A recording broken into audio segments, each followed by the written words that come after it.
Con fervor pido me ilumines, Ilia, faro universal, que con tu virtud pueda unir cielo y tierra en el faro siliáctico a la maestría del Iliatixi de Mamacama, Racocha, en quien cristalizo mi avyayara, y que en mí se manifieste la aura liáctica del Iliatixi del Taitacama, Jesucristo. Hágase la gloria de la luz eterna.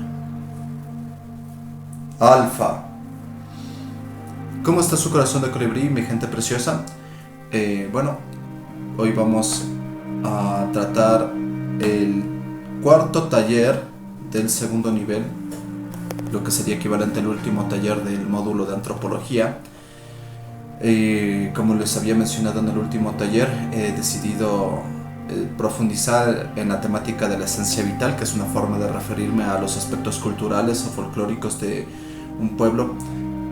Naturalmente se puede hacer ese enfoque desde muchas perspectivas. Por ejemplo, hay una que puede ser financiera, hay otra que puede ser desde una perspectiva alimenticia, otra que puede ser desde una perspectiva acorde al balance sexual, digamos. Entonces yo he preferido abordarlo desde la esencia vital, que es la forma en la que defino la cultura de una manera más general, digamos, vamos. Entonces, en este esta segunda parte, quiero decir, de esta temática que es esencia vital, vamos a tratar sobre lo que serían los temas principalmente textiles, aunque también hay algún que otro tema que abordar. Como ven, aquí está la imagen ilustrativa. La imagen ilustrativa es un tocapu, que es un código visual de textiles.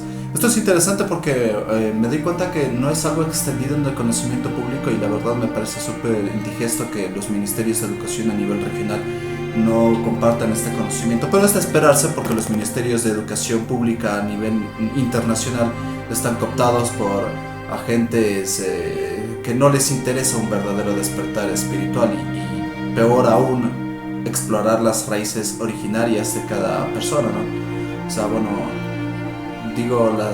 me refiero a las raíces de todo tipo, porque por ejemplo nosotros sí exploramos hasta cierto punto las raíces de nuestro lado hispánico, aún así no lo hacemos lo suficientemente bien, me he dado cuenta, y se nota después de cierto punto cómo existe una censura sistémica. Por ejemplo, si ustedes buscan sobre qué califa Omeya fue el que gestionaba el califato mientras se dio la conquista mozárabe en la península ibérica, pues van a notar que es uno de los califas con menor información que hay, cuando fue uno de los que tuvo mayor importancia histórica, curiosamente. Lo mismo ocurre en el tema del indigenismo de la Abyayala, y esto está todavía más enfatizado. Me refiero a la ignorancia que se pretende mantener, porque nos dicen que existía algo así como los quipu y no nos cuentan más, si es que te cuentan de los quipu, y nadie te habla en el sistema de educación público, me refiero, ¿no? Ni hablemos el privado. Pues nadie te habla, peor aún, de lo que sería un tocapu. Un tocapu es esto. Un tocapu es una suerte de cifrado. Si ustedes se fijan en cómo es un tocapu, esto es como una especie de, como te digo yo, una especie de mantelito, digamos, ya tejido con estos diseños en textil.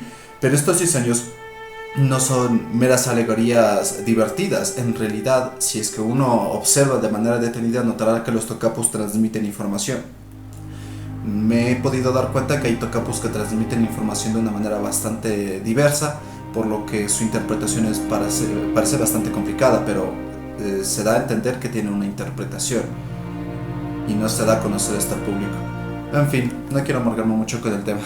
Es que lo digo porque en verdad, vamos, no voy a ocultarlo, me parece que en el nivel actual en el que tantos otros alquimistas que conozco, quizá no sean tantos, pero sé de algunos que han sido mis referentes, son de hecho mis referentes, muchos incluso verdaderos indígenas quero del Perú, e incluso yo mismo, tenemos una perspectiva mucho más avanzada de cómo inculcar a las nuevas generaciones un conocimiento profundo de nuestras raíces históricas, tanto desde la perspectiva hispana como desde la perspectiva de la Abyayala, es decir, nuestras raíces indígenas americanas. En fin, llegará el momento en el que, les guste o no a esas logias masónicas que quieren tenernos estancados espiritualmente, pues les guste o no, en su momento habrá un gran despertar espiritual y los niños tendrán acceso a este conocimiento. Naturalmente no quiero que me malentiendan, no pienso que todas las logias masónicas están metidas en la misma colada, pero las que son más hegemónicas a nivel internacional en Occidente sobre todo, sí da esa impresión de que están cooptadas. En fin, seguimos. Vamos a tratar los siguientes ejes temáticos dentro de este taller.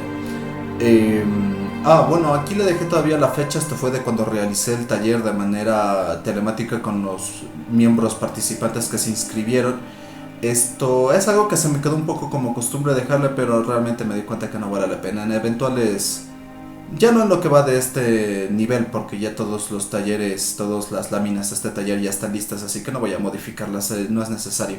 Quizá alguna que otra si veo que realmente tiene algún desperfecto destacable, pero en lo que respecta a este tema de la fecha, que no vale la pena que esté aquí en YouTube, pero digamos que a mí me agrada porque también es un referente para mí mismo de saber en qué fecha más o menos di el taller de manera presencial y en qué fecha ya pude publicar en YouTube los talleres que realicé en este centro. Ahora no se fijen en eso y vamos al eje temático, que consiste en tejidos, arqueomoda, guerras destacadas, relato de amor de la nobleza antina y otros relatos. Agradecimiento. En el tercer punto pongo pendiente un video dedicado, es como un recordatorio hacia mí mismo, porque quiero hacer un video ahondando un poco en las guerras, porque no vale la pena abordarlo en un solo taller como uno de los ejes temáticos, sino que valdría más la pena como un video enfatizado con esa temática. ¿Por qué? Porque para entender una guerra histórica hace falta un contexto bastante amplio de en qué nivel de expansión territorial tenía tal civilización, cuáles eran las civilizaciones colindantes, en qué época fue, qué características tuvo, qué implicación política fue la que desembocó el conflicto, etc. Entonces, en realidad se puede decir fácil, pero para entender bien la fenomenología de las guerras me parece apropiado tener una comprensión más profunda, y en su momento lo haré. Pero en este caso sí ahondaré, no mucho, pero sí les mencionaré al menos un par de guerras que he podido encontrar información. Si bien son muy escuetas, creo que hay mucho más que se puede explorar, pero me temo el acceso público a eso no es demasiado elevado. En algún momento podremos reconectar con el conocimiento ancestral que se ha olvidado pero no se ha extinguido para siempre, y ahí guardan muchos enigmas el universo. Bien, sobre el eje temático de los tejidos vamos a tratar lo que es los uncus, los tocapus, los quipus, los atontos como tal, y la alquimia del tejido. Fíjense en este uncu. Dice, se llama uncu o uncu con K a la vestimenta convencional que usaba las sociedades precolombinas. Disculpen. Evidentemente existe una variedad de tipos de prendas, pero el uncu, que era algo así como una camiseta larga con motivos alegóricos o símbolos. ¿Saben por qué el uncu es una prenda que me llamó la atención mostrarles aquí? Disculpen un momento.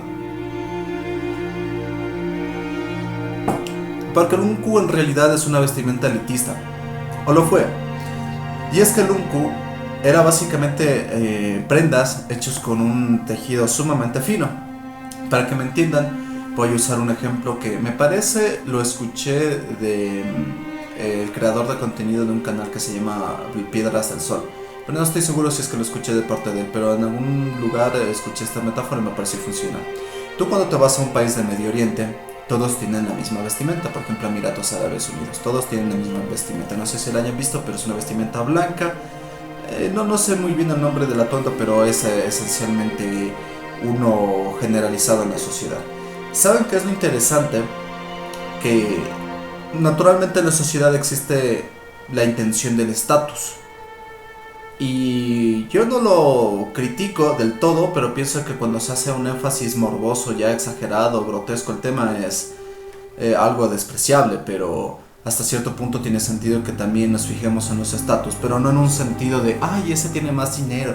No, me refiero en el sentido de reverencia, es decir, el estatus más bien de jerarquía política, me fijo yo, ¿no? Si es que hay alguien o nobleza, si es que, por ejemplo, hay ciertas formas para reconocer a alguien que fuera de la nobleza española, pues me agradaría conocerlas para poder mostrarles mi respeto, y no porque sea, no sé, mejor dicho, creo que la gente se equivoca mucho cuando tiene un tabú hacia el concepto aristocrático.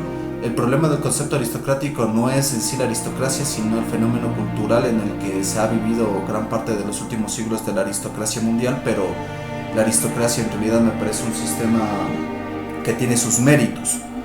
Eh, pero bueno, no andaré tanto en este tema por ahora. En su momento yo ya estaré publicando información, más probablemente en libros, en donde describa mejor mi postura respecto a ello. Pero a lo que me quiero referir, digamos, es si yo veo a alguien que es de la nobleza, me parece que lo más apropiado, incluso para que no cometa alguna imprudencia, vamos, es tener algún indicio que me dé a entender que estoy tratando con alguien de la nobleza, y por ende no voy a ser tampoco tan, digamos, impulsivo o despistado o imprudente.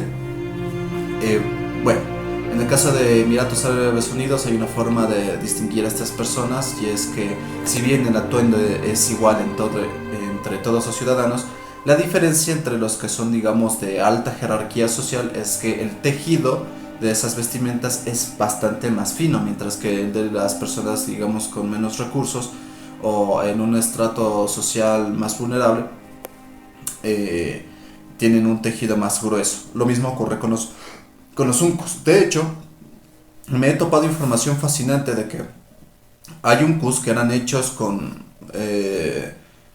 digamos, las hebritas que le sacas a las plumas de un colibrí. O sea, tienes la pluma del colibrí, le sacas esas pequeñas hebritas que son como pelitos, pero muy finos, y hacían uncus con eso. Imagínense el trabajo que eso implicaba, una cosa maravillosa.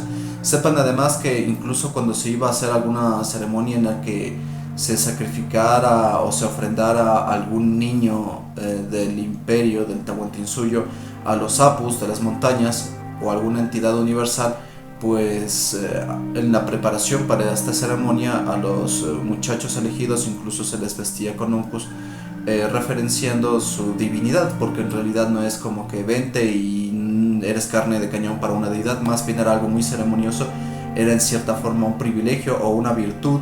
No diría privilegio, diría realmente es una virtud, o era una virtud, cuando los niños eran elegidos para ser ofrendados a los espíritus de la naturaleza. No podría decir, no, que aquello y esto. Bueno, en realidad el proceso era muy, muy interesante, y lo cierto es que el estar presente en esta tierra de manera material no significa virtud, es más bien la forma en la que tú partes de este plano lo que resplandece tu virtud, no el que tanto tiempo vives. Bien.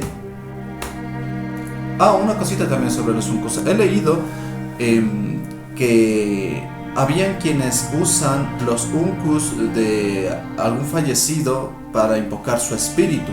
Esto creo que incluso está registrado en alguna crónica o alguna de estas documentaciones de extirpación de idolatrías. Pero no solo lo puedes encontrar ahí, sino que en realidad esto yo lo he escuchado en la alquimia contemporánea. O sea, es algo que se tiene presente, que en realidad la vestimenta de una persona carga su huella energética con lo que tú puedes invocar su espíritu si es que esta persona ya ha perecido. De hecho, yo lo he escuchado en diferentes formas, tanto como les dije en relatos que estaban descritos en registros de extirpación de idolatrías antiguos, como asimismo lo he escuchado en historias contemporáneas que describen hechos que tienen que ver con esto. Por ejemplo, que alguna chica que falleció en un profundo estado de tristeza, pues dejó la ropa, alguien se la obsequió a otra persona, y la chica que usa esta ropa pues siente la misma depresión que sintió la chica que usó esta ropa antes de perecer. En todo caso es un tema creo que muy delicado. Yo lo comento porque me encanta comentar estas cosas, me encanta dialogarlo, pero vamos, si es que te atreves a involucrarte en este tipo de artes, en verdad tienes que andarte con bastante cautela. Yo en lo personal no le veo la necesidad de invocar a espectros, pero quién sabe, hay situaciones en las que se pueda dar, ¿no? Por ejemplo, si es que se te ha hecho algún trabajo y tú lo que quieres es descifrar cómo resolverlo, porque eso también lo he escuchado, y eso ya no solo lo he leído, sino que lo he escuchado personalmente del folclore de justo grupos indígenas del páramo del actual Ecuador, en la sierra. Entonces estos grupos me han comentado historias asociadas a lo que les acabo de comentar. Bien, ahora sí vamos a hablar de los tocapos. Era una especie de código cifrado en material textil, de tal manera que podrían haber tenido una utilidad equivalente a la de los pergaminos. Fíjense lo que les estoy diciendo. Yo no puedo decir si es que estos tocapos describían historias o quizá eran fórmulas matemáticas. Tomemos en cuenta que la arquitectura inca no era poca cosa. Deberían haber tenido mecanismos de estudio de ingeniería, ¿no? De ingeniería civil de muchos tipos, o matemática. Es decir, no es como que pudieses construir el Tahuantinsuyo sin conocimientos avanzados de diferentes disciplinas. Y para reforzar este conocimiento, para facilitarlo, también es normal que se requiera alguna suerte de instrumento que codifique lo que estás describiendo. Esto podría no necesariamente ser, digamos, un poema, por dar un ejemplo, sino, quién sabe, una ecuación matemática, aunque no lo sé. Es difícil saberlo. Sabemos que los quipus sí tienen la capacidad de descifrar ciertos dígitos matemáticos, pero parece más probable que los quipus hayan sido los que se utilizaban para describir historias o algo parecido. Pero los tocapus están presentes y tienen estos cifrados que son constantes, es decir, no es una figura aleatoria que a alguien se le ocurre, le hace ahí y nunca más vuelve a hacerlo, sino que son figuras que son constantes, se vuelven a realizar en diferentes instancias y en su momento puede que logremos descifrar estos tocapus, quién sabe, e incluso a su manera también eran una suerte de alfabeto aparte, o incluso puede que este tuviera un cifrado ya no convencional en el sentido de un poema, una historia o un relato, sino quizá es directamente algo más profundo y todos estos símbolos representan alguna naturaleza divina o alguna simbología alquímica directamente. Es difícil saberlo, en su momento podremos descifrarlo, eso estoy convencido de ello. Yo creo que nuestra generación vivirá para verlo, pero tenemos que enfatizar nuestra lucha contra un sistema corrupto de educación y de cultura, porque lo está cooptado, no nos enseñan lo que nos deberían enseñar, de hecho nos enseñan de una manera bastante paupérrima, mediocre, y lo poco que nos enseña tienen una utilidad más acorde para volvernos esclavos del sistema. Si bien hay cosas muy importantes, no digo que no sea relevante aprender, por ejemplo, matemática, física, química, etcétera. Y respecto a las ciencias sociales es lo que mejor entendemos, lo que mejor se aprecia del sistema educativo porque es exacto, pero ya en ciencias sociales los sistemas educativos dejan mucho que desear, demasiado. Así que habrá que hacer una revolución y usted tenga claro que usted muy probablemente, incluso sin necesidad de ser el papá de los papás de la academia, probablemente hasta usted tenga la posibilidad de hacer un mejor desempeño en un ministerio de educación o de cultura que cualquiera de estos individuos que se les han puesto tiempo atrás en muchos tipos de gobierno. La verdad me sorprende el nivel de mediocridad que han manifestado muchos ministerios de cultura y de educación a nivel internacional. Si bien no todos habrán sido igual de mediocres, me parece que muchos llegan ahí solamente por cuota política y no tienen una idea poética, filosófica, existencialista o humanista de qué aportarle a la sociedad. Bien, vamos a donde está lo interesante también, ¿no? Los quipus. Se sabe por lo extendido que estaba su uso que era un medio de código cifrado en nudos. Esencialmente es parecido a los textos, glifos o tocapus. Los glifos me refiero a la forma de escritura mesoamericana, ¿no? Prehispánica. Pero hasta donde se ha podido corroborar, lo único que se sabe con certeza es que puede cifrar cuentas con números. Sí es verdad que hay suficientes indicios de que era como tal de uso más amplio, incluyendo la narración de historias, pero esto de momento no ha podido ser comprobado con toda rigurosidad. Es de mencionar que hay más de una capacidad comunicativa que crean las sociedades para la transmisión de información, como la capacidad musical. Esa es otra que se me estaba escapando. Noten que nosotros no solo ciframos un cuento o una historia, sino que podemos cifrar, además de esto, canciones, podemos, con sus diferentes notas musicales, podemos cifrar lo que les decía, aspectos de la matemática, incluso también hay simbología alquímica por sí misma. Podría, si me pongo creativo, encontrar otros aspectos que se pueda desarrollar con el lenguaje. Así que tómenlo en cuenta. Bueno, aquí como ven en la imagen ilustrativa dice muestra de equipos antiguos, son de diferentes colores. ¿Y saben por qué parece que todo indica que eran estos los que se usaban para describir relatos en la antigüedad? Y probablemente relatos importantes como la alquimia. Es muy probable que hayan existido alguna suerte de relato alquímico equivalente a la Biblia en la historia prehispánica de los Andes, pero estaría cifrado en quipu y lamentablemente con el tiempo habrá sido perdido o habrá sido guardado para que en la posteridad, cuando llegara el momento correcto, alguien lo desentierre. Pero lo que sabemos hasta ahora, que ha llegado a través de las crónicas, es que el último Inti Raymi presidido bajo el gobierno propiamente inca, pues en este Inti Raymi había un sacerdote principal del Curicancha, no recuerdo el nombre que se les daba. Sí lo abordé en un taller del primer nivel, pero no recuerdo en este momento el nombre que tenían una titularidad particular. Pero bueno, estos sacerdotes en medio de la plaza pública se ponían a leer estos quipus narrando alguna historia antigua que, como los cronistas naturalmente no entendían bien el lenguaje, no supieron discernir muy bien de qué se trataba, pero probablemente incluso si es que algo entendían, dado su sesgo católico radical, probablemente no se habrían sentido nada cómodos permitiendo que ese conocimiento transitara hasta el futuro, transportando con ello la voluntad de los ancestros andinos. Pero en cualquiera de los casos, yo, si les soy muy sincero, estoy convencido de que ese conocimiento surgirá. No tengo duda de que habrá existido alguna suerte de relato alquímico equivalente a la epopeya de Gilgamesh o equivalente al Popol Vuh o algo por el estilo, pero muy probablemente los ejemplares que existían habrán sido ocultados en algún lugar y estarán a la espera de ser descubiertos. Ahora hablemos sobre lo que es la alquimia del tejido. Bueno, esto ya no es del sur de la Abya Yala, ¿no? Los tejidos tienen cualidades místicas. Esto naturalmente ya lo conocerán, es una de las artesanías más conocidas en el Abya Yala. Recuerden, Abya Yala es tierra de sangre vital y con eso me refiero a América. Esto es uno de los artilugios más conocidos, aunque su origen en realidad es de las tribus indígenas del norte del Abya Yala. Entonces, tomen eso en cuenta, pero me parece apropiado comentarles dentro de este esquema de educación andina. ¿Por qué? Porque en realidad, de una u otra manera, hay ciertas similitudes entre las diferentes culturas que habitaron este continente antes de la llegada de los europeos.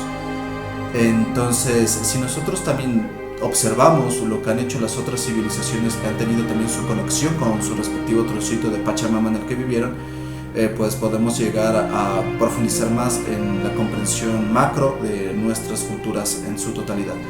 Lo que me llama la atención es que estas figuritas, a mi criterio, sí tienen un valor real, es decir, son capaces de atrapar, les dicen atrapasueños, pero yo creo que en sí no es que atrapan al sueño, sino que lo que atrapan es la hucha que puede, digamos, aproximarte a ti a través del sueño. Hucha se refiere a mala vibra, ¿no? Que en la actualidad es traducido como pecado. En realidad no creo que es el término correcto, creo que el término correcto es como mala vibra, una energía negativa. ¿Por qué no sería lo mismo? Porque el pecado en sí es el acto negativo que tú haces, pero lo que genera es la energía negativa, pero no es en sí el pecado la energía negativa, sino que el pecado genera la energía negativa. Por eso me parece que la traducción no es la más apropiada. La más apropiada para Hucha es eso. Entonces, esto sí puede atrapar ciertas energías negativas. Y es que en realidad, bueno, si ustedes prefieren quedarse vulnerables ante los peligros del cosmos, pues pueden hacerlo. Pero cuando hablamos de esto que se le llama sueño lúcido, no, eso es otro. Yo quiero decir la parálisis del sueño, estoy buscando ese término. Si ustedes están en la parálisis del sueño, es porque literalmente, aunque sea turro de entender, se tiene que entender por el bien, por el cuidado de uno mismo. El negar las cosas que no nos agradan, que es un hábito humano muy feo, es lo que nos pone vulnerables. Tenemos que ver a nuestra sombra a los ojos para entender de qué se trata esto, y luego sabremos cómo confrontarle. El asunto es que si es que te da parálisis del sueño, es porque literalmente se te trepó una entidad. No te hagas el menso, es algo literal. De hecho, mientras más lo evadas porque te incomoda pensar en ello, pues eres más vulnerable a esa entidad. Entonces se te puede aproximar alguna entidad si tienes, sobre todo en los sueños, porque en los sueños es donde navegas en un plano astral en el que, dependiendo de tu condición emocional, tu contexto, donde te hallas, etc., tú puedes ser vulnerable, y sobre todo más si es que eres muy joven, eres vulnerable a que alguna entidad se aproxime a ti a través de los sueños, curiosamente. Y estos sueños luego es como que aparentemente salen un poco del margen del sueño en sí, de la oniria, y se manifiestan aparentemente en la realidad, pero en una forma que pareciera una ilusión, en una forma en la que uno pensaría que no está pasando, pero sí está pasando. Pues bueno, estos atrapasueños tienen una facultad de que atrapan a esas entidades que se quieren aproximar a ti. Después a todos son entidades energéticas que sí están presentes también en este plano, pero no de manera material, sino de manera energética o vibratoria. Entonces estos atrapasueños es como que los capturan, los enfrascan o al menos limitan su capacidad de intervenir en ti. Ténganlo en cuenta, yo creo que es algo muy interesante esto, aunque a mí me queda bastante ganas de estudiar de manera bastante más meticulosa cómo funcionan estos atrapasueños, porque no creo que sea tan simple como te creas un par de anillos, le pones unos hilos ahí, unas plumas y ya está. Yo creo que tiene su ciencia, pero todavía no me he dado el tiempo para estudiarlo en su profundidad. Bueno, al fin y al cabo son como mandalas, ¿no? Y los mandalas en sí ya tienen una influencia energética. Ahora bien, vamos a hablar sobre lo que es la arqueomoda. Valor y concepto de la arqueomoda. Textiles paracas, vestimenta saraguro, vestimenta hispánica, conceptos de atuendos prehispánicos, misa andina del pueblo quero. Bien.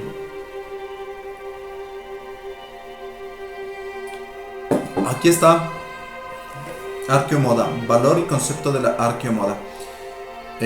Bueno, aquí como pueden ver hay una imagen ilustrativa de la representación de la arqueomoda. No recuerdo el nombre exacto de este muchacho, de esta suerte de... ¿cómo le digo? No parece ser un unco del todo, pero no, podría ser algo parecido a un unco. Digamos que es un unco. Bueno, este que tiene el unco amarillo y las gafas, este es el que tengo entendido es el diseñador de la ropa o los atuendos de todos estos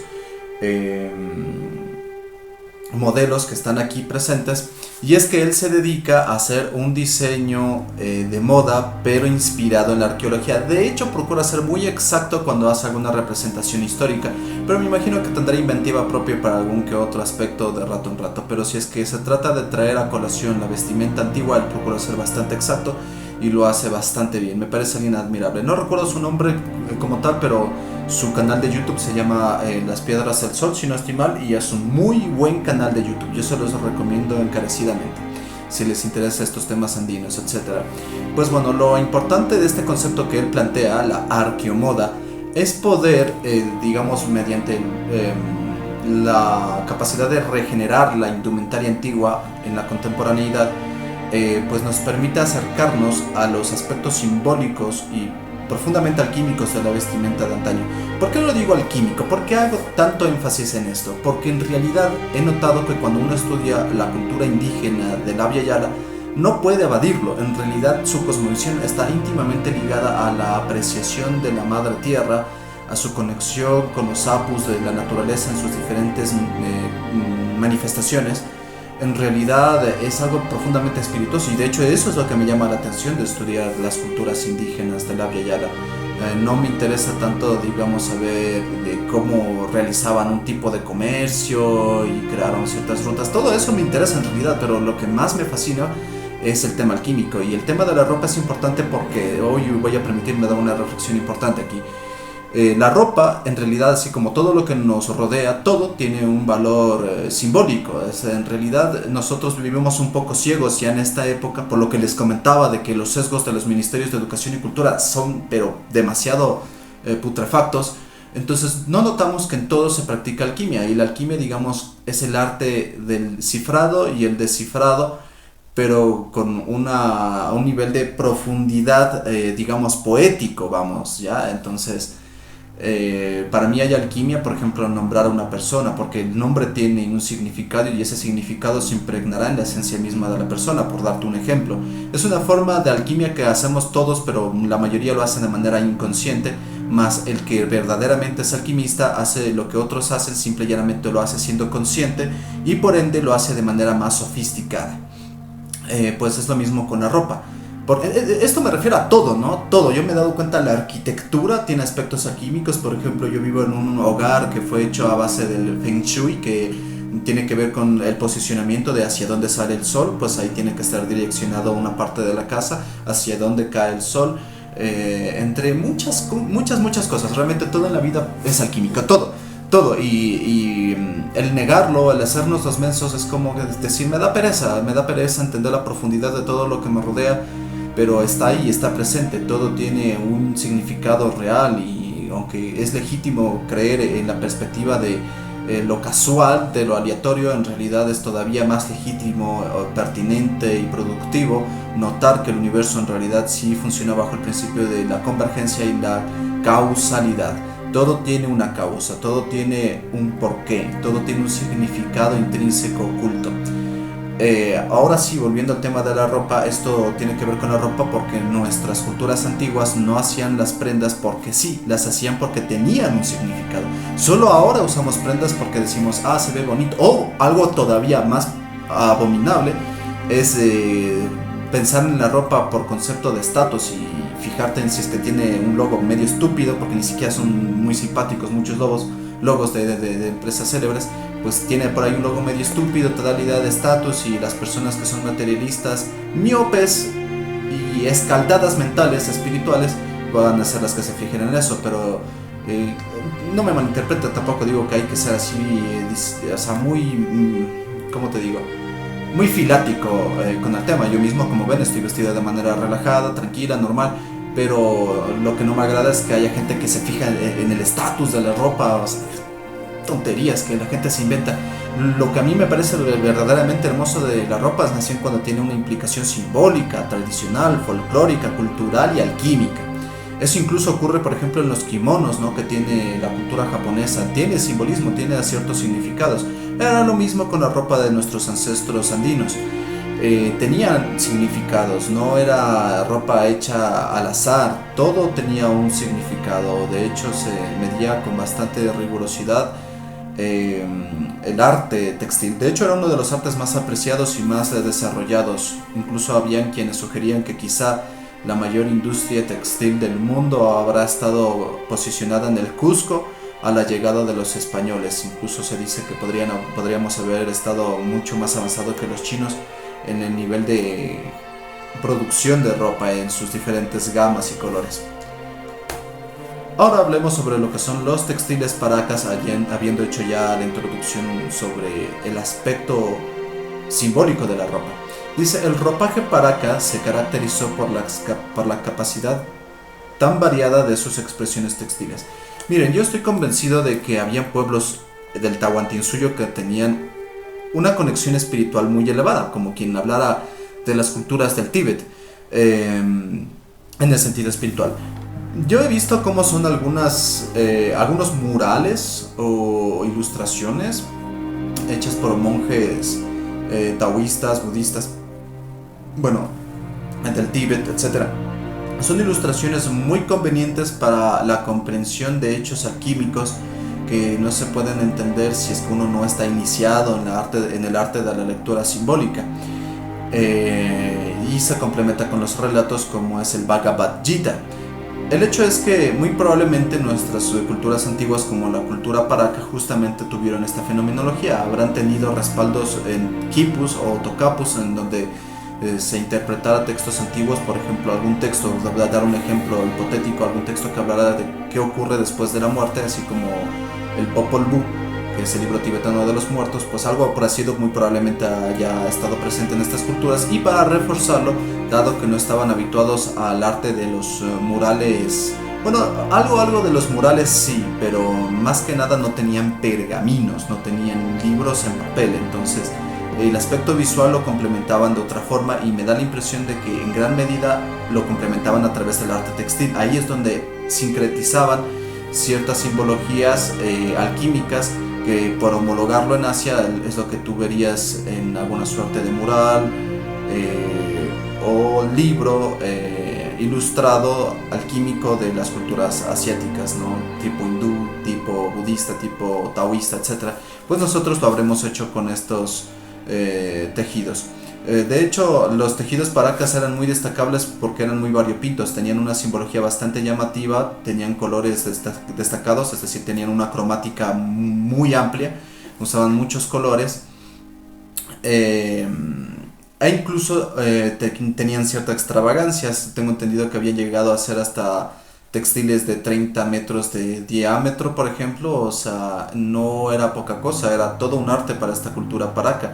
Y me llamó mucho la atención, por eso les quise compartir en particular sobre la cultura paraca. Aquí tenemos unos ejemplos de unos textiles paracas, están simpáticos, pero pueden buscar más. Y de hecho, les reitero, pueden buscarlos en Las Piedras del Sol, que fue para mí una referencia importantísima para comprender mejor el tema de los atuendos o la vestimenta prehispánica. Aquí también tenemos algo interesante, dice vestimenta saraguro. La peculiaridad de la vestimenta saraguro que se distingue por el negro, lo que podría representar el luto por el Zapa Inca caído. Esto es interesante porque de hecho no tenemos una constancia al menos bien definida en las crónicas de los colonizadores españoles que dijera que el luto en los Andes se representaba con el negro. Probablemente no. De hecho, creo que he escuchado relatos, no estoy seguro si incluso en el manuscrito de Guarechirí había alguna parte que mencionara el tema. Creo que sí, pero no lo recuerdo bien. Pero en todo caso, tengo entendido que no era necesariamente algo hispano eso de que el negro representa el luto.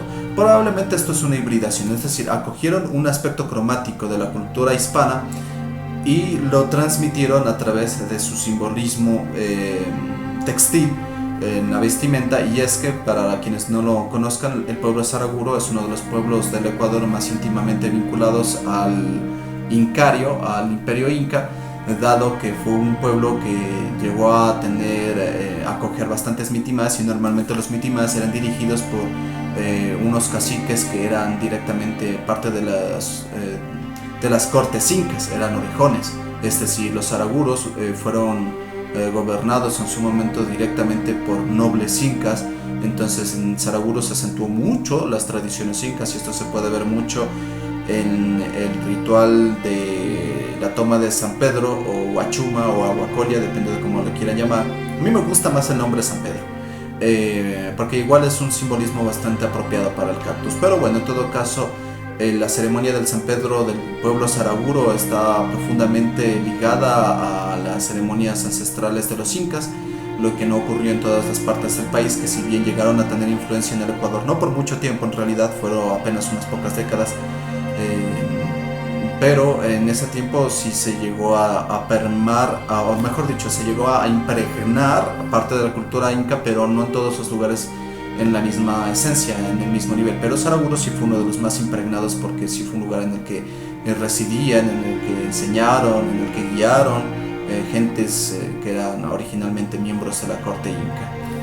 Entonces usan esta vestimenta negra como una representación de luto por el Zapa Inca caído, que según la leyenda del Incarri en su momento se restituirá, y yo me identifico con esa leyenda. Aquí hay otra imagen ilustrativa del pueblo saraguro. Ahora hablemos sobre lo que es la vestimenta hispánica, que también es parte de nuestras raíces. Naturalmente, dice, si bien igualmente era diversa y llena de estilos variopintos, es de destacar que referente a motivos alegóricos no era históricamente lo normal. En este sentido, había más convergencia entre civilizaciones precolombinas con Asia, como lo mencioné en el taller anterior, en particular Japón, porque me fijo mucho en los kimonos. Tiene motivos o símbolos muy interesantes que para mí no pueden quedar descuidados, sino que deben ser observados. En general, la vestimenta de los pueblos católicos era más sobria o ausente de motivos. Esto sobre todo en un principio, porque fue evolucionando poco a poco, y en cierto momento la dinastía de Borbón, bueno, la casa de Borbón quiero decir, asumió la directriz del reino de España, y los Borbones tenían un aspecto de vestimenta más extravagante, incluso pomposo, pero estaba presente. Lo que sí he visto, eso sí, de la vestimenta de la nobleza europea, un motivo, una alegoría o símbolo que sí lo he visto, es la flor de lis, que la flor de lis es un símbolo que representa el linaje divino que ellos aparentemente tienen, de raíces quizá incluso hasta egipcias antiguas, pero eso ya es otro tema. En todo caso, cuando llegó los primeros españoles bajo los reyes de Castilla, pues los reyes de Castilla tenían una vestimenta bastante sobria, como se puede ver en el retrato de Felipe II que tienen aquí. Una vestimenta muy sobria, a mí me parece muy simpática, en lo personal agradable. Bien, ahora vamos respecto a lo que serían los conceptos de atuendos prehispánicos. Bien, voy a maximizarle un poco para que se vea un poco mejor. Aquí, por si acaso no se alcanza a leer muy bien, dice Mascaipacha, ¿no? Esta es la Mascaipacha, aunque esta ilustración de la Mascaipacha me parece una de las menos exactas que he podido encontrar. Hay otras más exactas. Hay diferentes Mascaipachas. De hecho, en un principio las Mascaipachas al parecer eran meramente de tejido y plumas. Pero ya con la llegada de los españoles, este fenómeno de los decorados de oro se magnificó también en las culturas de resistencia indígena, por lo que quizá hubo más caipachas. Y digo quizá porque yo no lo he visto, pero parece que llegó a haber más caipachas que se inspiraron en esto y se volvieron también de oro. Pero originalmente las más caipachas, que era como la corona que usaban los zapaincas, pues eran de textil, originalmente eran un tejido. Bueno, dice...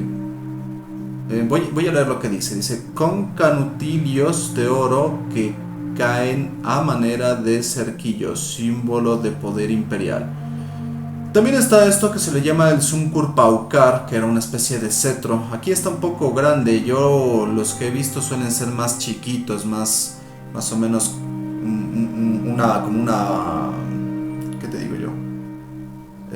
Como una varita, digamos, ya, pero no es una varita, no, pero es algo más o menos así los que yo he visto. Pero aquí le ilustro uno grande, creo que sí habían grandes también, pero he visto que hay también chiquitos. Pero bueno, era un símbolo de poder, ¿no? Como el bastón de un rey.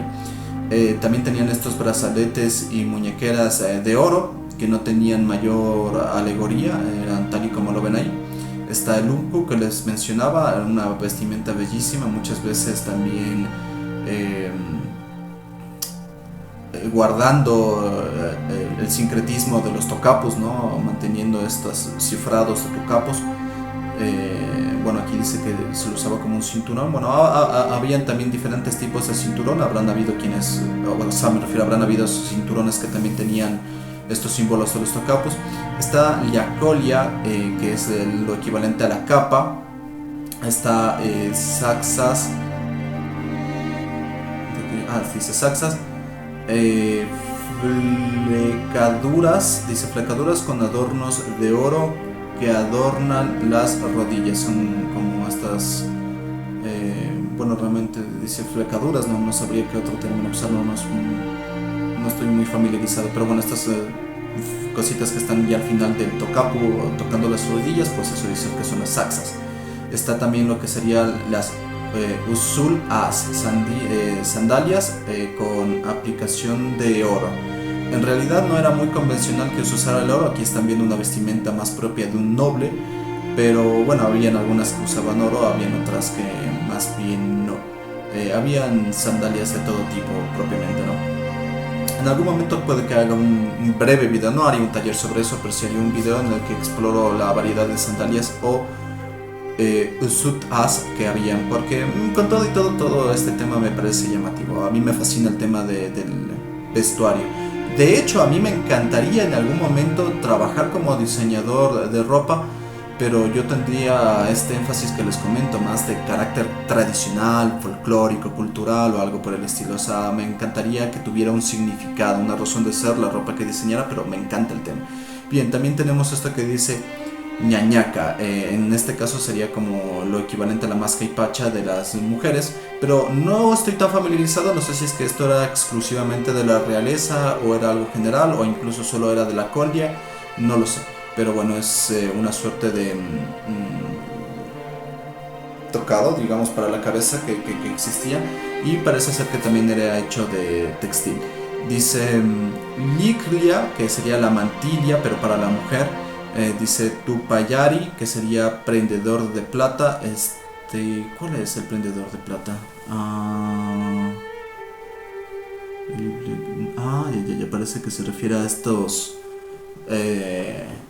como platos metálicos, no sé. O sea, dice que es un prendedor de plata. Supongo que es como una especie de disco de plata que se ponía aquí para decorar la liclia. Está el tocapu, que ya saben cuál es. Está el axu, es la túnica. O sea, lo que yo me imagino es que en realidad aquí hay un tocapu, pero el tocapu está por debajo. Le pusieron un poco agache, porque no se ve el tocapo. Lo que se ve es el axu o la túnica, que es lo que ya tiene propiamente la faldita, ¿no? Ya lo que conforma el vestido propiamente de la mujer, pues ese es el axu. Y está una vez más las usut as, ¿no? Las sandillas, que en este caso dice que tienen aplicaciones de plata. Bien, seguimos. Aquí está en cambio más atuendos antiguos. Estos eran de los sacerdotes. Bueno, el uno, el que está a la izquierda, era de los sacerdotes. El otro no estoy 100% seguro. Daría la impresión de que sí, pero no me sorprendería que también hubiese sido usado por generales o algún tipo de jerarquía militar. Pero está bastante simpático, ¿a que sí? A mí me encantó este diseño. Ahora quiero hablarles sobre lo que es la misa andina del pueblo quero, una auténtica tecnología alquímica de tiempo antiguo que apenas ha empezado a ser reinterpretada. Hay un video larguísimo de unos 55 minutos en el que el maestro Inca Paucar, así le pueden buscar, ponen entrevista a Inca Paucar, y hay un video de como 55 minutos en el que él lo explica. Entonces imagínense, no voy a darme 55 minutos explicando todo lo que él explica, pero sí les puedo dar algunos aspectos escuetos de lo más relevante que se puede destacar. Como pueden ver, son tres tipo, como lo digo, dice textil, misa andina del pueblo quero, como, ay, se me va el nombre. Bueno, estos es manta es el término que estoy buscando. Son como tres mantitas, ¿no? Tres mantitas. La más grande, dicho de manera resumida, representa el infinito. Aunque en realidad hay más significado en cada cosa, pero en forma generalizada significa el infinito. También representa al Amaru o serpiente, o yo en lo que desarrollé este nivel de talleres, pues llegué a la conclusión de que un término más apropiado para referirme a esto sería como el Iliuli, haciendo una asociación a el demiurgo del gnosticismo, que es esencialmente la representación del universo material infinito pero imperfecto que nosotros habitamos, que está representado normalmente por una serpiente. Pues esa sería esta manta la que está más por debajo. La otra representa como la fuerza de la madre y del padre. Se tiende a asociar a la oscuridad, al color oscuro, con las implicaciones alquímicas que esto tiene, que son variopintas las implicaciones. O sea, no vayan a pensar que esto es bueno o malo, sino que es más bien, piénsenlo como un polo negativo o polo positivo, un amanecer, un atardecer, es algo así, es multifacético, puede tener diferentes interpretaciones, pero digamos que se refiere a la fuerza materna, particularmente el lado oscuro, a la fuerza paterna, el lado blanco. Y la manta por sí misma representa al puma, o bueno, yo encontré que decían puma. Iba a usar el término jaguar, pero quizá no sea tan apropiado, y en algún momento les explicaré un poco más a profundidad de este tema de los felinos, que es también otro tema maravilloso, la exploración del simbolismo de los felinos. Pero bueno, por el momento quédense con que es el puma, que el puma en cierta forma es parecido al caipacha. El caipacha normalmente se representa a través del concepto del jaguar, dependiendo la versión, pero también está más generalizado. De hecho, yo les enseñé en los primeros talleres del nivel 1, les enseñé que el caipacha, el plano entre auras, este plano terrenal que nosotros interactuamos, que está entre el cielo y la tierra, el inframundo y los cielos, pues este plano está representado por el jaguar, pero en realidad creo que no lo hice tan bien, es decir, no está mal, en cierta forma sí es así, pero el término más apropiado sería más bien el puma, porque el jaguar tiene implicaciones todavía un poco más avanzadas. En fin, quédense con que es el felino del puma. Ahora, la última mantilla que está aquí adentro es como en la parte negra, el cuadradito negro representa el elemento tierra, el elemento más grisáceo que está a la izquierda representa el fuego, el elemento marrón representa el agua, y el blanco que está en la parte superior pues representa al Guairar, es decir, el viento. Lo voy a decir en quichua para que se familiaricen, quien tenga le interesa.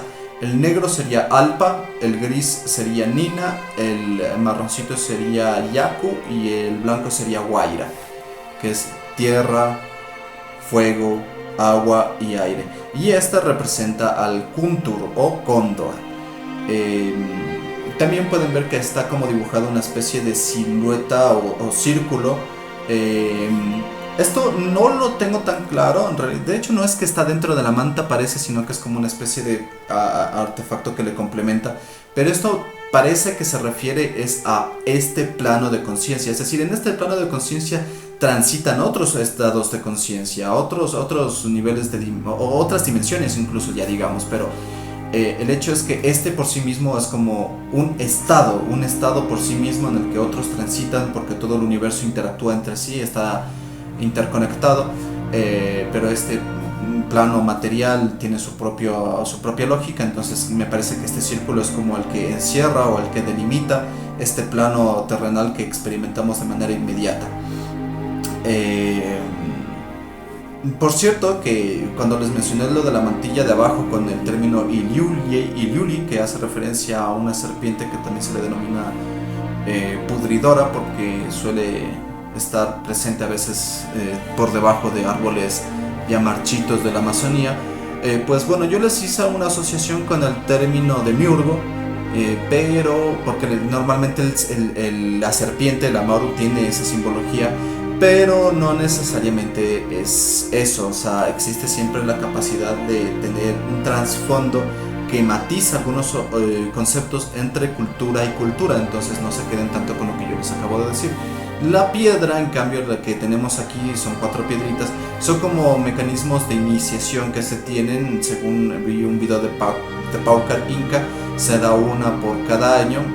La primera empieza en el Negrito, la siguiente me parece que era en Yacu, luego Nina, luego Guaira, no lo recuerdo también, pero empieza en la tierra, en el círculo negro, en la parte más próxima al epicentro, donde interactúan los otros círculos, digo los otros cuadrados de colores, y termina en el blanco, que es Guaira, es el viento. Pero bueno, realmente el video decía esto, que es una piedrita el primer año de iniciación en la parte negra.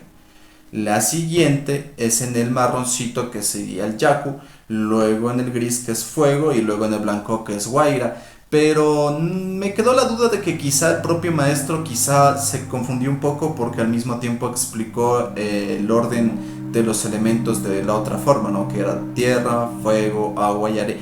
En todo caso, yo les sugiero guiarse por lo que decía el maestro, y el maestro sí decía, es una piedra, primero la tierra, luego el agua, luego el fuego y luego el aire.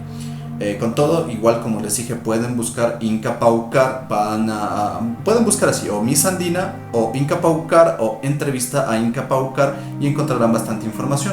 De hecho, aquí tenemos otros artilugios. Lo de las campanas es algo un poco más introducido a día de hoy, porque que yo sepa, esto no estaba presente en las culturas antiguas. Pero bueno, tiene también su valor alquímico. También está... para mí la campana es como una especie de alarma, pero no como esa alarma que te despierta cuando estás durmiendo, sino esa alarma que te despierta del sueño que es esta vida en sí. Esta experiencia que tenemos en la tierra es por sí mismo algo parecido a un sueño, porque somos más grandes que esto, y hay quienes logramos recobrar este sentido de grandeza. Entonces es como despertar, pero es como el despertar espiritual, vamos. También está no me acuerdo el nombre que tiene, pero es esta caracola que se usaba para chuspa. No recuerdo, ¿para qué les digo? Sí, no recuerdo bien el nombre, pero pueden buscarlo, ¿no? Ay, es que no alcanzo, a veces ya mi mente se embala recordando, pero bueno, no alcanzo a recordarlo. Pero esta es como una caracola que igual tiene un significado de manifestación, es como una especie de llamado. Lo interesante de esta Miss Andina es que es tecnología que ayuda con la exploración del universo interior, o lo que le denominan también el microcosmos, porque tú puedes comprender el universo externo a ti, sobre todo estudiando tu microcosmos, es decir, la manifestación del universo que yace dentro de tu mente. En fin, ahora sí, seguimos. Vamos al tercer eje temático, que es guerras destacadas. No voy a ahondar en cada una de estas guerras, porque como les dije en su momento, aspiro mejor a hacer un video hablando de estas con un contexto un poco más amplio. porque es amplio, pero quiero que lo tengan presente porque, reitero, los ministerios de educación y cultura no enseñan esto, no lo enseñan y deberían enseñarlo.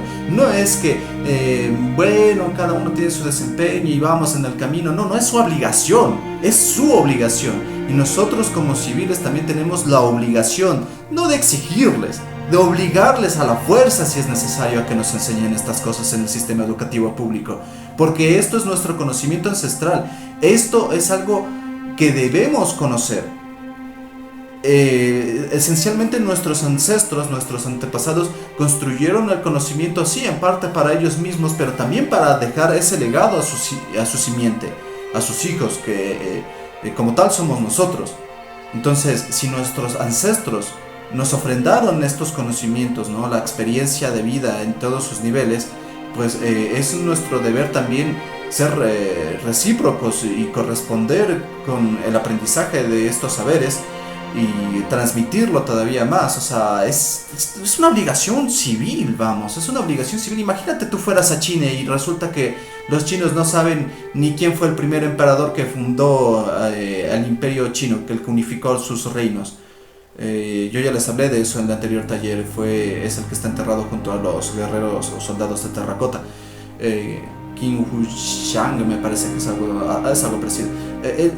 Pues si yo fuera China y no supieran eso, yo realmente me quedaría petrificado. O sea, me parecería un gesto de vulgaridad colectiva espectacular, pero no es el caso. Los chinos saben de su cosmovisión histórica, saben de sus cimientos culturales, lo conocen, no en balde llegan a ser una sociedad tan avanzada, y nosotros tenemos que hacer lo mismo, sí o sí, sí o sí. ¿Saben por qué lo digo de esta manera tan enfática? Porque yo ya sé que tanto aquí en el Ecuador como en otros países, incluso cuando se promueve la idea del cambio, hay un cambio, pero como que le tienen miedo a hacer una revolución, no una mera reforma, una revolución educativa para que hagamos del sistema educativo lo que de verdad debería ser.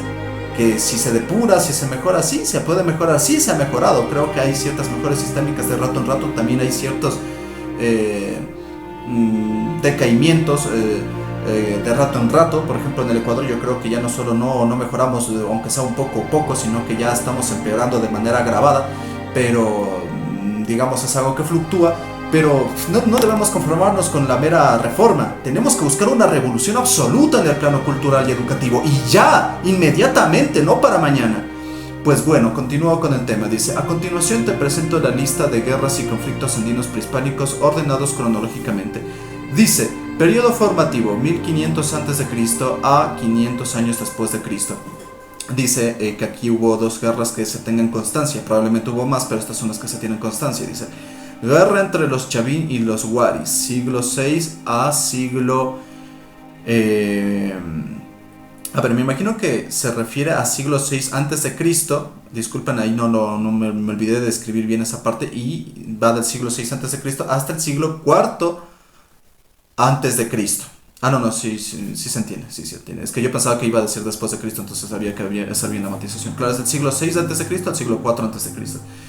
También, bueno, esa es la fecha de datación aproximada, no necesariamente es el tiempo exacto, porque 2 siglos es mucho. Sería el conflicto entre los tiahuanacos y los huari.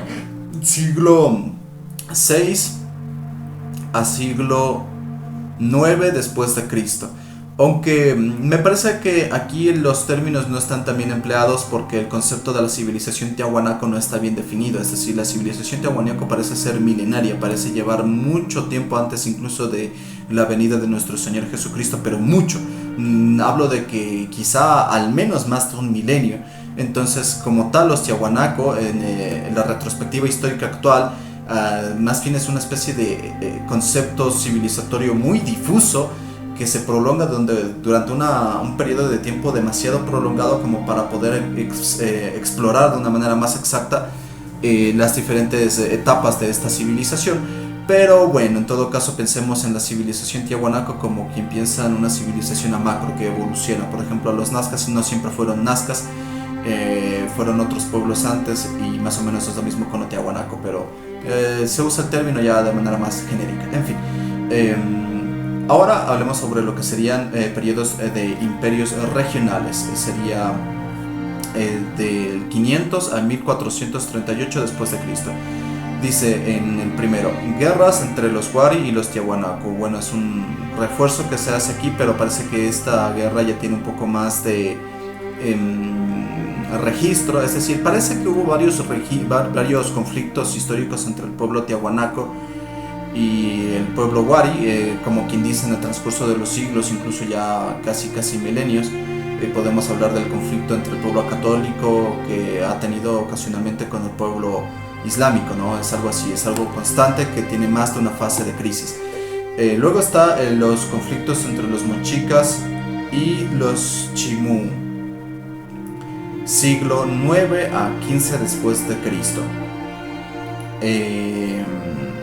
Por si acaso, los mochica y los chimú están en torno al actual Cusco, pero desconozco si también estaban en ciertas regiones del norte de Chile o de Bolivia, o incluso quizá de Argentina, que también habían pueblos ahí. Entonces no sé si es que llegaban hasta esos puntos, pero sé que al menos el punto de comprensión de partida para lo que son los mochicas y los chimú, es decir, que bueno, residían en lo que sería el actual Perú.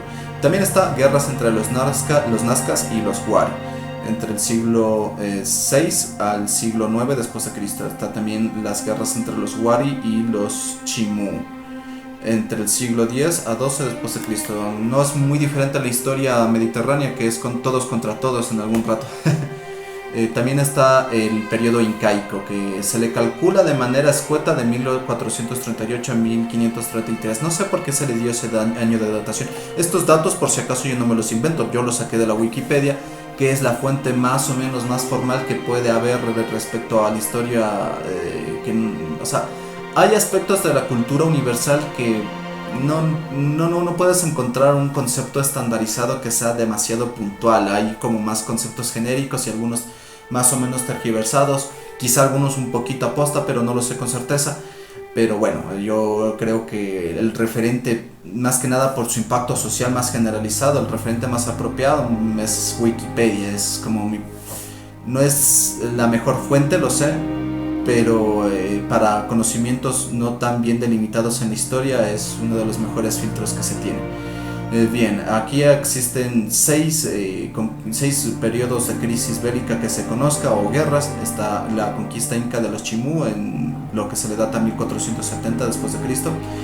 Está por si acaso, para ese momento todavía no llegaban los españoles, ¿no? Tengo entendido que todavía no llegaban.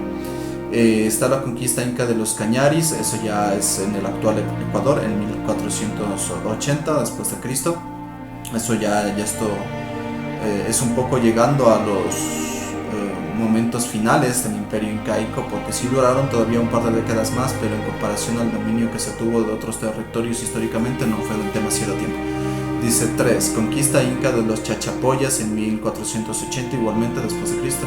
Dice guerras de expansión inca en la región amazónica, lo que se le llamaba principalmente como el Antisuyo, del siglo XV después de Cristo. Está 5, conquista de los Lupacas por los incas, siglo XV igualmente. Guerras civiles incas entre los partidarios de Huáscar y Atahualpa, esto ya en el momento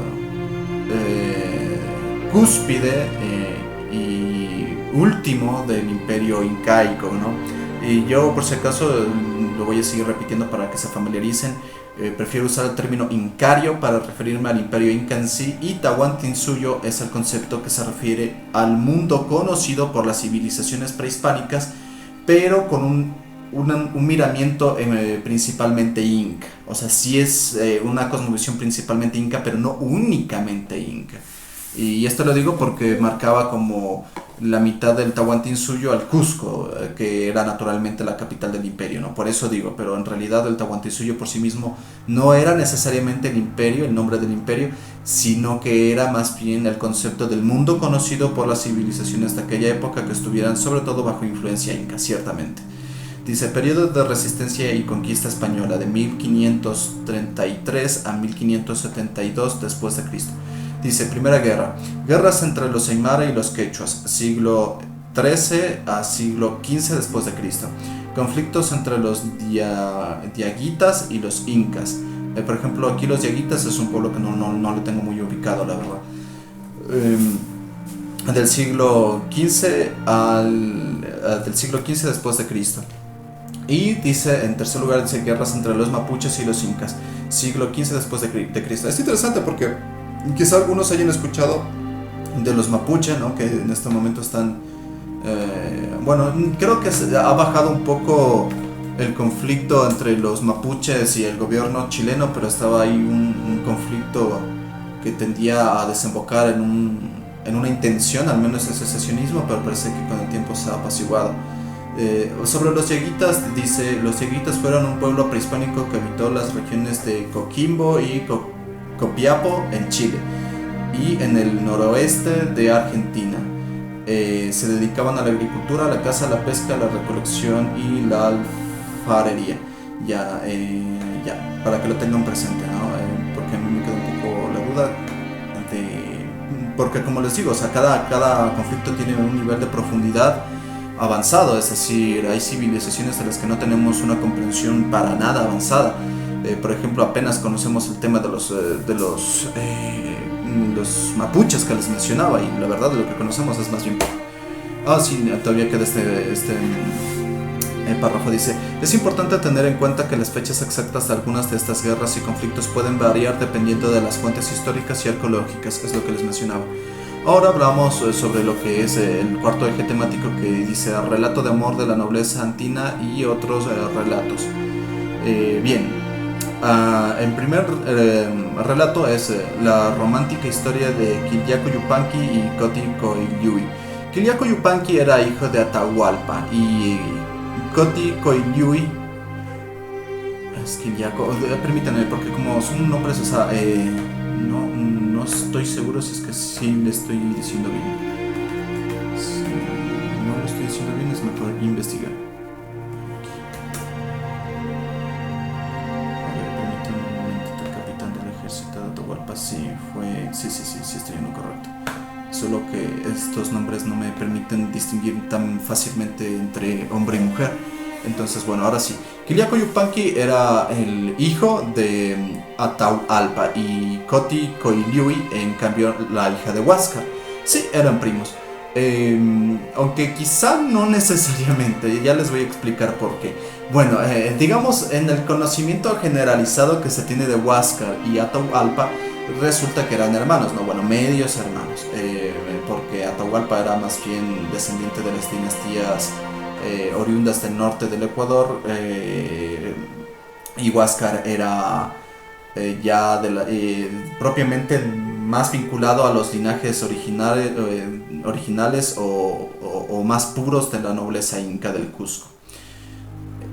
Aunque según algunos cronistas, Atahualpa también nació en el Cusco, pero más allá del tema, lo que sí ocurrió es que su madre pertenecía a la nobleza del norte de Quito, de los quitucaras, me parece. Bueno, tomen eso en cuenta, dado que según el relato, la madre de Coti Coiliui, no recuerdo en este momento el nombre, pero la madre era, al parecer, la consorte favorita de Huáscar, era la mujer a la que él más amaba. Recordemos que en el incanato se practicaba la poligamia por parte de los hombres. No sé qué tanto por parte de las mujeres, no he escuchado algún relato, pero tampoco me he puesto a ver si es que estaba prohibido.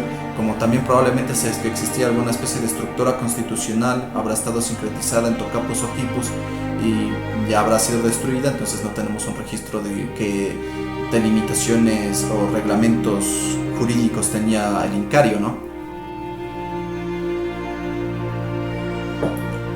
Pero bueno, la madre de Coti Coiliui era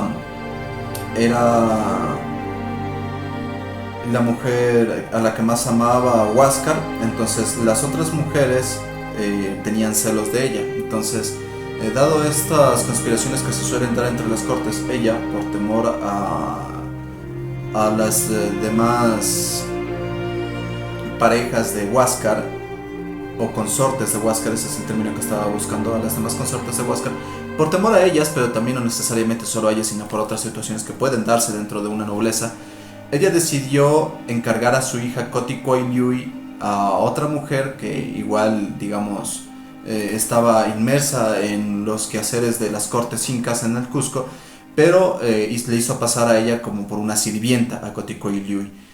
Y fue en el funeral de Huayna Cápac, el padre de Huáscar y de Atahualpa, que se conocieron tanto Quillaco Yupanqui como Coti Coiliur. Y esto se da porque Huáscar exige que Atahualpa venga en persona con una comitiva de sus acompañantes a rendir su respeto al difunto Huayna Cápac al Cusco, porque en ese momento Atahualpa no se encontraba en el Cusco.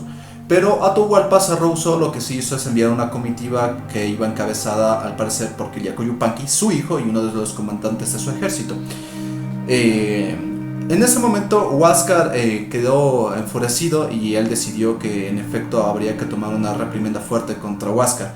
El encuentro fue tan amargo que, si bien Quillaco Yupanqui conoció en la ceremonia de luto a Coti Coiliui y ambos tuvieron un gran acercamiento y se quedaron pregnados de la esencia del otro, se enamoraron mutuamente, pues lo cierto es que Quillaco era consciente de que apenas volviera él tendría que darle su servicio a su padre Atahualpa, lo que significaría que se volvería adversario de las huestes que dirigía a Huáscar.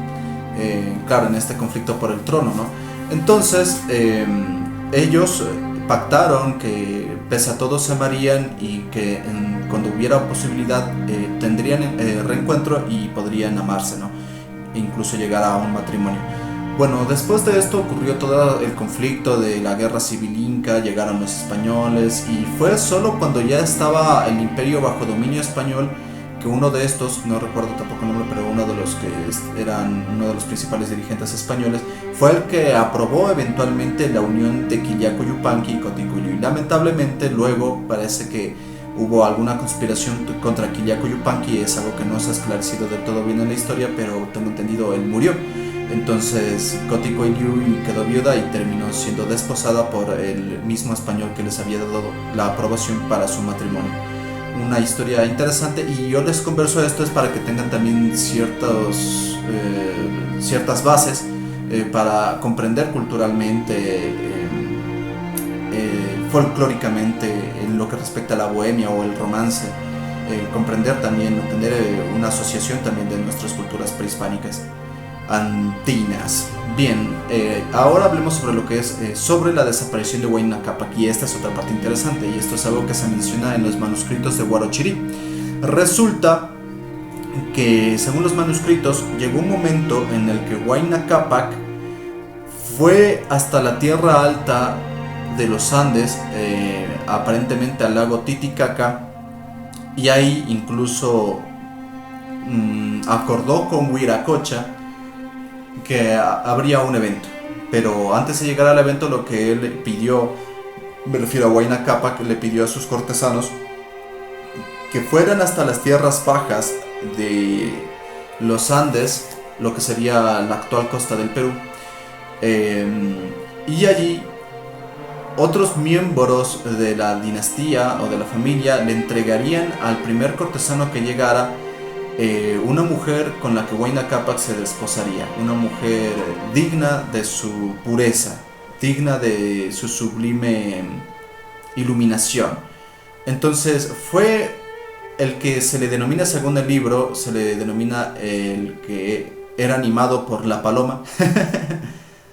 Suena un poco gracioso, pero así es lo que describe el libro, ¿no? Que o era el gorrión, o era el gorrión. No, me parece que sí era animado por la paloma. Bueno, en todo caso, este cortesano llega a las costas del Perú y aquí le dan una cajita no muy grande, de hecho más o menos de este porte, y él la monta en su espalda y va en camino de vuelta hacia Tiahuanaco.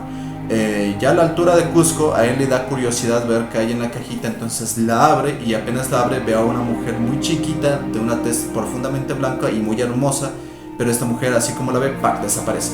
Entonces él llega hasta Huayna Cápac, y Huayna Cápac naturalmente le pega su reprimenda, le dice que si no fuera animado por la paloma, pues habría un severo castigo.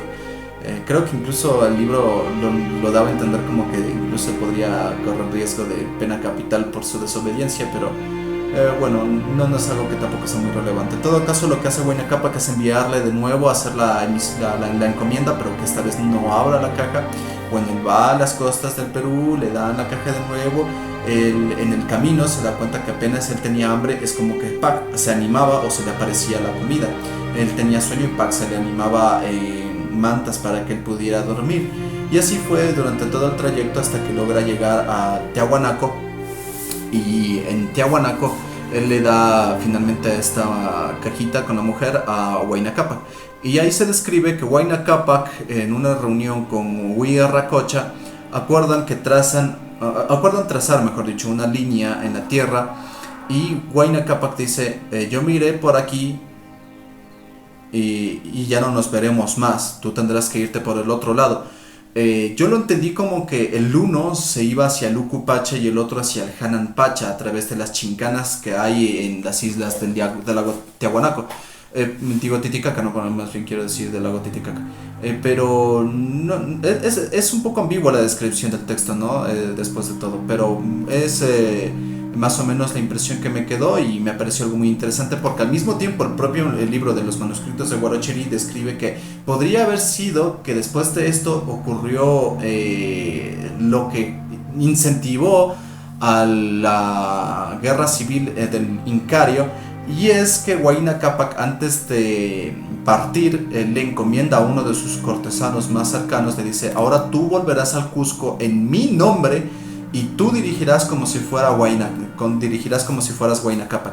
Esto es un dato muy interesante porque hablamos de la hipótesis de que en realidad hubieron dos Huayna Cápac. Uno que partió de este mundo, se fue por las chincanas del lago Titicaca, y otro Huayna Cápac que es el que se encargó de gestionar el imperio, pero esto ya deslegitimó el principio de sucesión que se hereda acorde al linaje de sangre, aunque naturalmente el cortesano al que le haya encargado esto probablemente igual haya sido del linaje original inca, pero no habrá tenido la legitimidad total de la titularidad, porque al fin y al cabo habrá usurpado el rol de inca, de Zapa Inca mejor dicho, sin haber sido originalmente el propio Huayna Cápac.